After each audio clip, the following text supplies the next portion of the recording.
4-tamoyil. Tartib va intizom biznesni mustahkamlaydi. Har qanday katta natijaning ortida tartib va intizom turadi.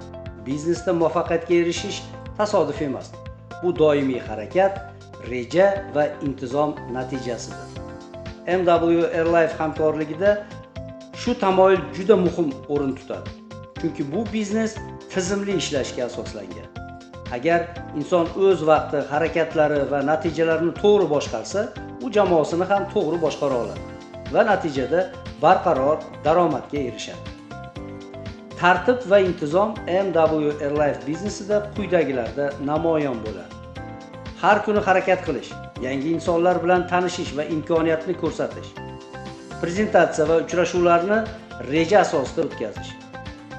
Jamoa bilan doimiy aloqada bo'lish va ularni qo'llab-quvvatlash.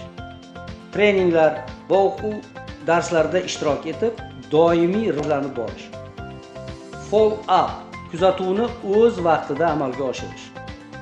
MW Airlife'da katta jamoa qurgan lider bir narsani yaxshi tushunishadi. Intizomsiz katta biznes qurib bo'lmaydi.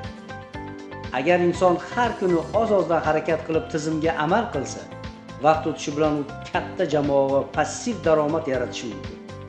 Shuning uchun MW Airlife'da 4 tamoyilning asosiy g'oyasi shunday. Tartib va intizom bu muvaffaqiyatli biznesning poydevoridir.